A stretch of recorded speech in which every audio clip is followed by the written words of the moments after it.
Como ya habréis sabido, en las últimas semanas hemos tenido la suerte de que la recepción de Después de lo Trans haya sido lo bastante buena como para poder hacer una segunda edición. Yo todavía no he recibido mis ejemplares, pero pronto empezarán a llegar a algunas librerías en las cuales se habían agotado los ejemplares recibidos de la primera. Y realmente lo que cambia en esta segunda edición, que es edición, no es impresión, es el añadido de un prefacio de segunda edición sobre la ley trans, sobre los debates de actualidad, que es algo que como el libro está escrito en ese periodo entre 2019 y finales, mediados de 2020, pues no podía ocuparme de ello más que otra cosa, porque no tenía acceso al borrador del anteproyecto de ley para la igualdad real y efectiva de las personas trans del Ministerio de Igualdad. Ahora, teniéndolo y viendo también un poco la urgencia de posicionarse en relación con ello, pensé en escribir este prefacio por lo inmediato, lo rápido que ha sido el hecho de tener que preparar una segunda edición por exigencias de la distribuidora y cómo funciona el mundo editorial. No he podido ponerme a hacer más correcciones, y una cosa que se ha señalado mucho durante estos días es precisamente que sería un poco injusto que toda aquella gente que comprasteis quizá la primera edición, se quedara sin los contenidos de ese prefacio sobre la ley trans. Aparte de liberarlo, de colgarlo en línea, cosa que ya se ha hecho desde la editorial, pensé que sería una buena idea publicar una especie de vídeo resumiendo o hablando de los mismos contenidos que tiene ese prefacio, no una lectura como tal, para que no sea un vídeo excesivamente aburrido, pero sí hablando de qué es lo que digo ahí, intentando resumir, para que aparte de tener ese texto integral al lado, podáis también, si os parece mejor, simplemente escucharlo como si fuera esto un bonus track, o los contenidos adicionales con entrevistas o lo que sea que se meten en el DVD.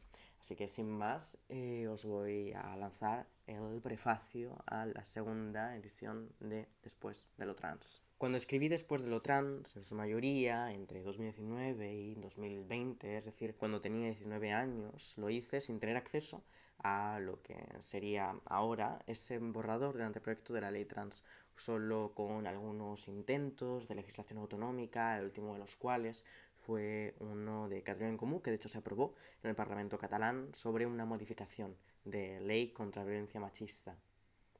Eso evidentemente ahora con el marco ha cambiado, y ese nuevo marco obliga también a cambiar algunos posicionamientos, decir otras cosas que en su momento por no saberlas no podía comunicar. Pocas veces se tiene la suerte de acertar con tanta puntería en la fecha de lanzamiento de un libro, pero esto se debe, claro, a vicisitudes de ese mundo editorial. Cuando me hacen la propuesta, cuando empiezo a escribir, o incluso cuando imaginamos publicar en 2020 y no en 2019, como en el 2021 y no en 2020, como era el plan inicial, yo lo hago sin saber cuál es el calendario de legislación del Ministerio de Igualdad y sin saber cuál va a ser la reacción al anteproyecto del borrador de la ley trans.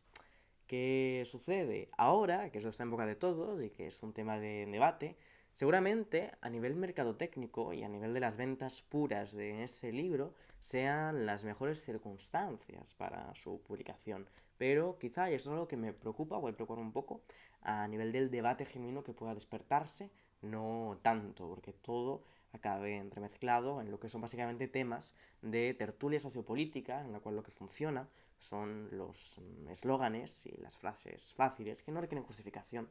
Y eso acabaría haciendo que el libro, que tiene una vocación teórica y de abrir debates posibles, ahora que esos debates posibles no pueden ser abiertos casi, tenga una nueva vocación casi instrumental, que no me agrada en exceso. El hecho de que ahora tengamos unos términos del debate sobre lo trans bien definidos me obliga a reactualizar parte de lo que ya he dicho.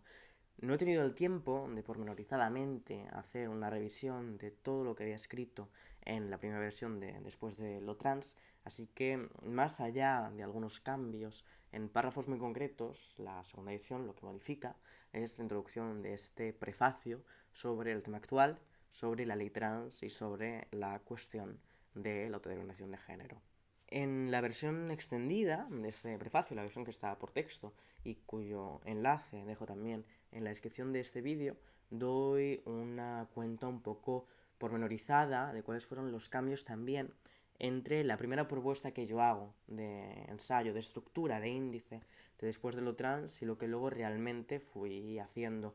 Eso, para que tampoco sea un vídeo demasiado cargante, he querido intentar evitarlo un poco aquí, pero si os sigue interesando o si queréis escuchar eso, bueno, más bien leerlo, tenéis acceso en la versión integral del texto que dejaré aquí colgada en la descripción. Supongo que habrá filósofos para quienes la filosofía se reduzca a un juego lingüístico consistente en simulacros y argumentos virtuales. A mí me interesa ahora, y creo que es una diferencia que justifica también el cambio, la modificación del título, del subtítulo de este ensayo, una mirada atenta a lo que hacemos los seres humanos, incluso incluidos los juegos.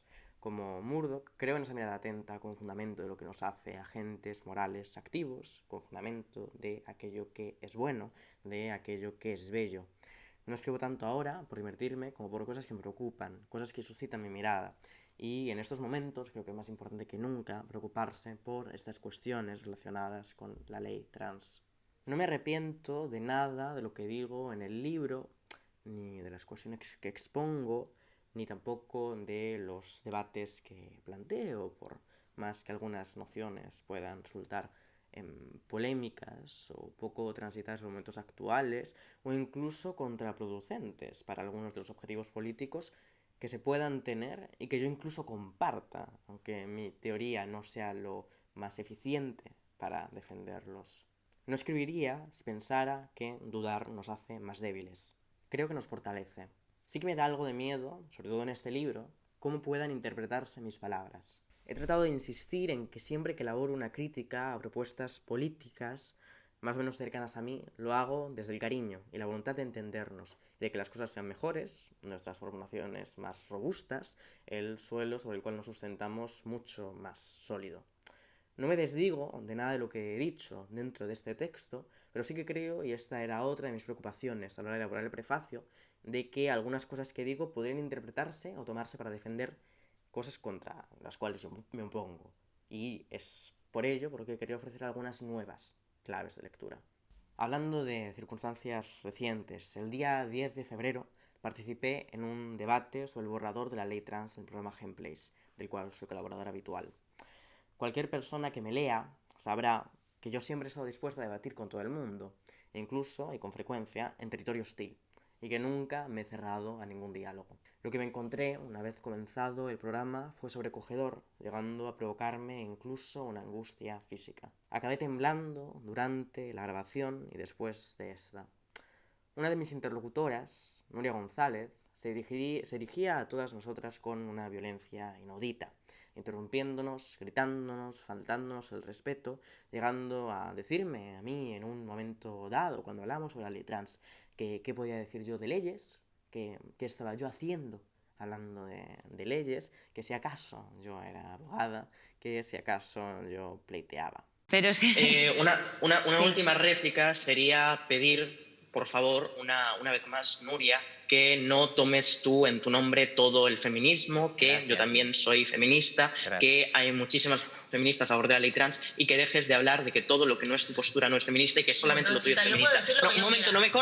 no me cortes, por favor. Yo puedo decir lo que quiera y tú también. Sí, pero yo te le pido, por favor, que dejes de llevarte para ti el nombre del feminismo y hablar en nombre Pues no de te voy a todas hacer las caso, hija, feministas. porque es lo que hay. Muy bien, adelante. Lo segundo, lo que estabas diciendo, cuando llegue en un momento judicial a juzgar en un caso de violencia de género, no se hace según la identidad manifestada o lo que diga la persona en ese momento, sino según cómo estaba registrada esa persona jurídicamente en ese momento. Pero Hay no. una categoría en el Documento Nacional de Identidad que se modifica No yendo a un es juez. cierto, no es cierto. Sí, Lisa, sí, lo que estás diciendo no es verdad. Sí, es cierto. No es verdad, así. pero tú qué sabes, tú eres abogada, vas a los juicios, ¿Qué pleiteas. sabes? Pues es una persona Pues yo trans, sí, quizás tiene mucho entonces mejor te digo que conocimiento las tú, pruebas se ciertas valoran cosas. así. Pero Entonces, lo es dice que la ley estáis... es que no Bueno, hay manera de Liz, termina. Una pena. Nuria. Se da la circunstancia, además, de que Isidro García Nieto, uno de los participantes en ese debate, y esto me coloca en una posición de mayor vulnerabilidad, es un sexólogo y trabajador social en los servicios de atención a personas LGTBI de la Comunidad de Madrid, a los cuales yo acudí cuando era joven, cuando era adolescente. Isidro es una de las personas a las que más debo y que más me han acompañado a mí personalmente en mi transición. Hará algo más de 6 años. Toda mi adolescencia está marcada por el cariño, por el afecto, por la atención que recibí también por parte de Isidro. Me enorgullezco mucho de ser una persona fuerte, capaz de neutralizar la tremenda cantidad de odio o acoso en redes, ¿no? La cosa de cyberbullying isn't even real, just close your eyes, que recibo. Pero ser fuerte no significa ser invulnerable, no significa ser de piedra, no significa ser inmune. Debatir así, de esa manera, me hizo daño. También me hizo darme cuenta de que quizás algunas de las cosas que digo en este ensayo, y lo apreciará así el lector, cuando hablo de lo mucho que me dan igual estos temas, de lo poco que me importan, tienen bastante de impostura o de coartada para protegerme a mí misma. Hace ya un tiempo, y no es la primera vez que hablo de esto, que la reacción transexcluyente, digamos al menos desde junio de 2020, ha colocado en su punto de mira los espacios audiovisuales en los que participamos muchas personas trans, yo me incluyo entre ellas. Ya en junio, como digo, intentaron organizar un boicot y ataque al programa OkPlace, antecesor directo de Gameplays, en el cual yo también era colaboradora habitual.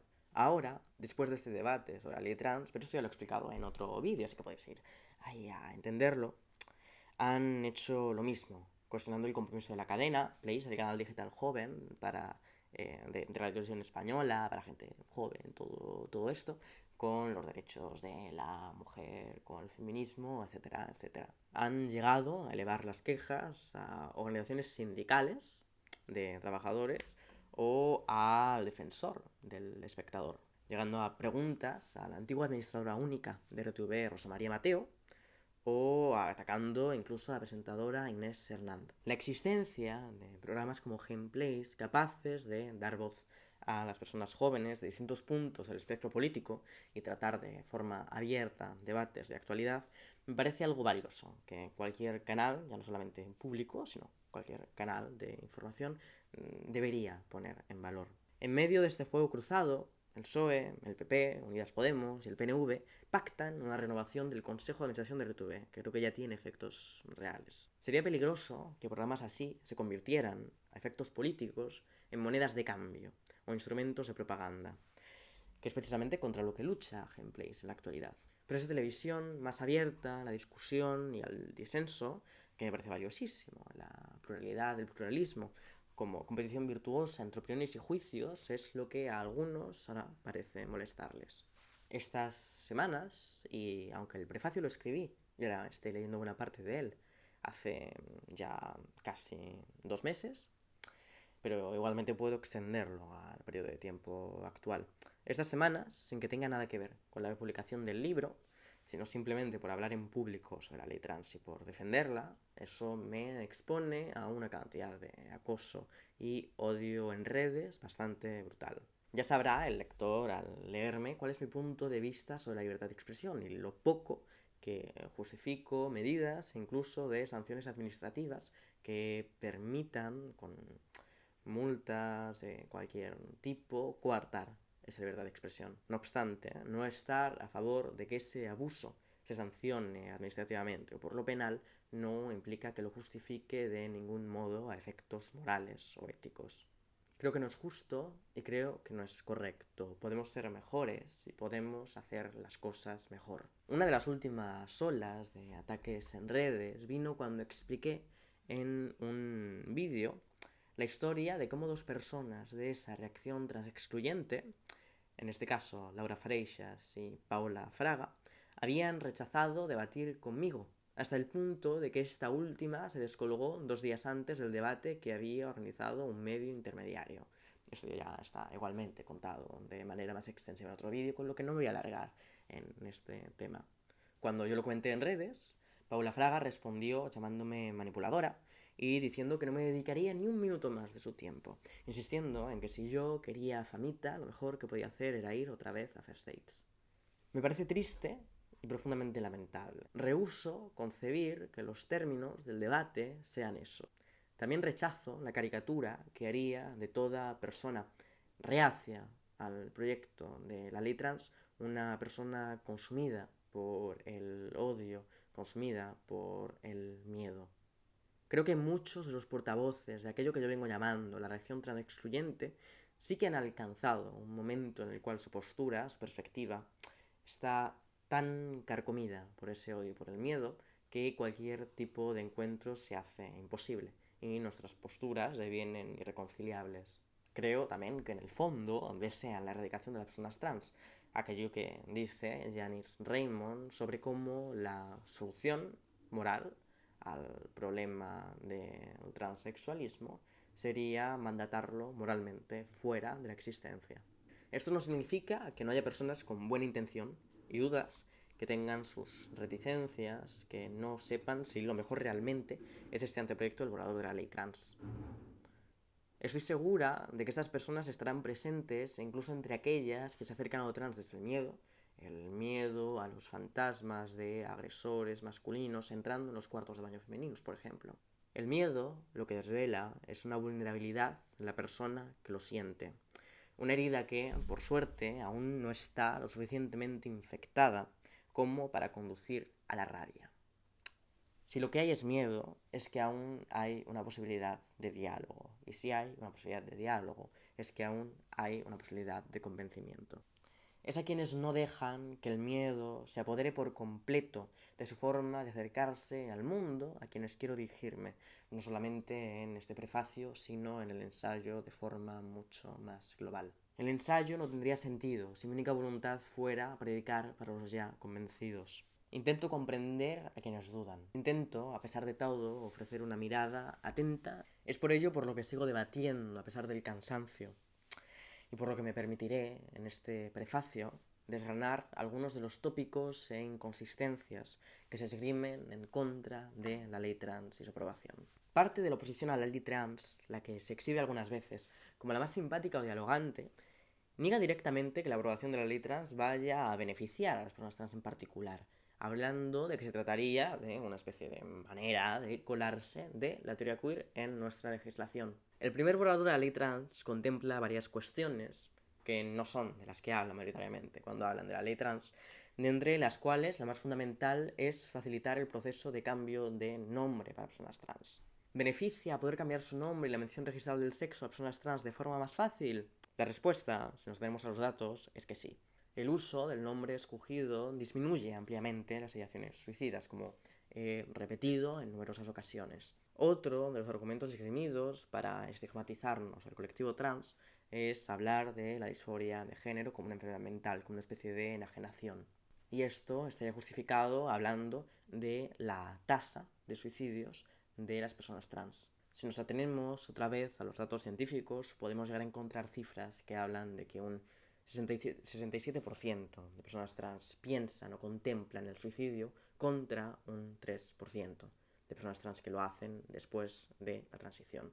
Repito, un 67% contra un 3%. Esta reacción se estructura de formas parecidas o similares a las de la extrema derecha. No implica esto que todas las personas que la sostengan entren dentro de esa categoría o sean conspiranoicos, sino simplemente que sus métodos son bastante parecidos. Una de las referentes de cabecera de ciertos sectores es Abigail Sear con su libro Daño Irreversible.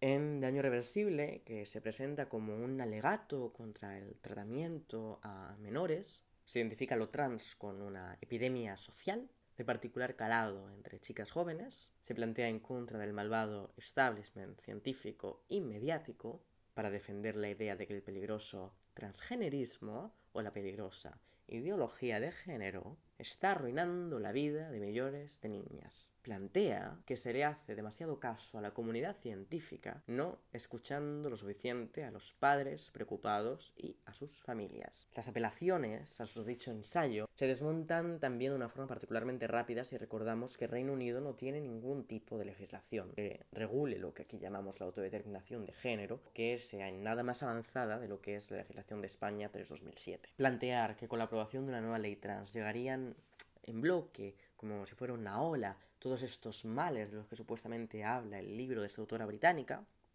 es ignorar que el contexto legal británico ya se parece al que tenemos en España desde 2007.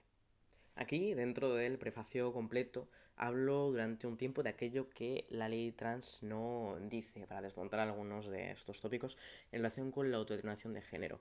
Como es una parte más compleja de ese prefacio, creo que lo mejor es directamente dejarla más o menos fuera del vídeo y que tengáis acceso a ella, como al resto del prefacio, en la descripción o aquí en un enlace. Lo que trata fundamentalmente esta parte son algunos conceptos de libertad, de autodeterminación de género, de dónde surge esa noción de autodeterminación de género y cuál es la separación entre jurídicamente el poder declararse de una manera y a nivel filosófico o político el poder elegir o decidir. Son cosas que trato con mayor extensión dentro del ensayo, pero que aquí me dedico a trazar una genealogía de dónde viene esta noción. Y podéis hacer una breve pausa para leerlo si queréis, dando clic en ese enlace. Por resumirlo muy brevemente, para aquello que nos interesa aquí, el borrador de la ley trans no habla en ningún momento de la capacidad del individuo para escoger, elegir, decidir libremente su género cada mañana, como el que elige ponerse una camisa azul en vez de una camisa blanca. Habla de una fundamentación jurídica basada en la autodeterminación y el derecho de toda persona de construir para sí una autodefinición respecto a su cuerpo, sexo, género, orientación sexual, identidad de género, etc. Puede extraerse de su quinto artículo que el derecho a la identidad de género libremente manifestada no es el derecho a elegir o decidir libremente con libre albedrío, sino puramente el derecho al reconocimiento y al libre desarrollo. Como recoge el blog jurídico Queerídico en análisis de la relación entre la ley trans y los derechos humanos, uno de los fundamentos de esta ley es la jurisprudencia del Tribunal Europeo de Derechos Humanos, en concreto en el caso de Appel Garçon y Not contra Francia, del 6 de abril de 2017. La legislación francesa exigía y exige una cirugía o tratamiento como requisito para la modificación de la mención registral del sexo, que ya hemos comentado antes. El Tribunal Europeo de Derechos Humanos consideró que hacer que el reconocimiento de la identidad de género de las personas trans esté condicionado a una cirugía o tratamiento esterilizante, o una cirugía o tratamiento con alta probabilidad de resultar en una esterilización efectiva, que no desean llevar a cabo, equivale a hacer que el ejercicio de su derecho al respeto por la vida privada, según el artículo 8 de la Convención, sea condicional a su renuncia a su pleno derecho al respeto por su integridad física, como protegido por esa provisión y por el artículo 3 de la Convención. Esta conclusión es reiterada en el caso de XI, porque son nombres anónimos, contra Rumanía, cuya sentencia fue publicada el 19 de enero de 2021. Del mismo modo, el Alto Comisionado de las Naciones Unidas para los Derechos Humanos considera que el reconocimiento jurídico de la identidad de género de las personas trans debe reposar sobre la autodeterminación del interesado, ser un simple proceso administrativo, no exigir a los interesados que se plieguen a condiciones abusivas, arbitrarias e indebidamente dolorosas, como la entrega de un certificado médico, las operaciones quirúrgicas, el tratamiento médico, la esterilización o el divorcio, reconocer las identidades no binarias y permitir acceso a los menores al reconocimiento, que no es lo mismo, insisto, que cualquier tipo de cirugía, de su identidad de género.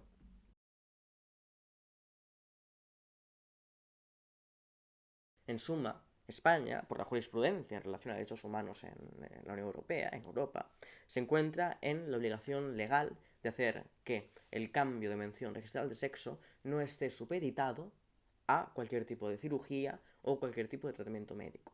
Este proceso podría seguir estando condicionado por algún tipo de diagnóstico psicológico o psiquiátrico, al no considerar la jurisprudencia que eso viole ningún tipo de derechos humanos.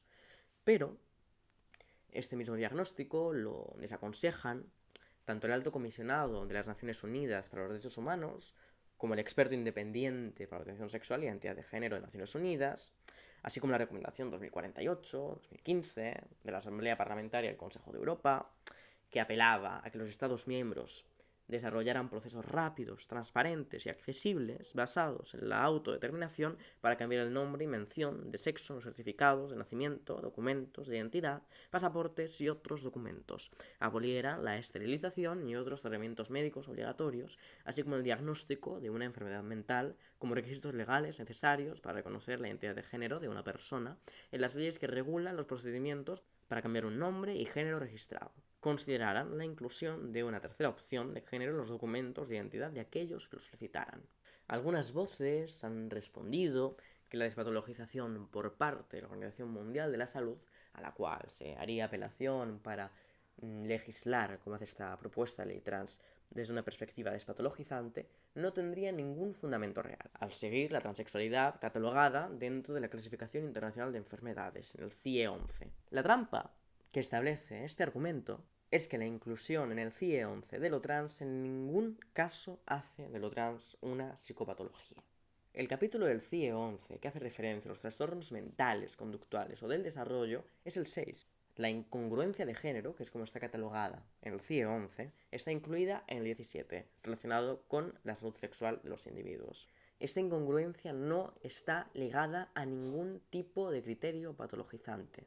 Se especifica, además, que no se podrá diagnosticar la susodicha si solamente se observan en el individuo patrones, roles de género, que no están de acuerdo con los del sexo asignado al nacer. Es decir, que esta cosa de que si de repente un niño empieza a hacer cosas de niña, todo el mundo va a decir que es trans y se le va a meter de cabeza a una hormonación, no es cierta, porque no es un criterio suficiente el mero rol de género, sino una persistencia, una insistencia en esa identidad, que son cosas bastante distintas.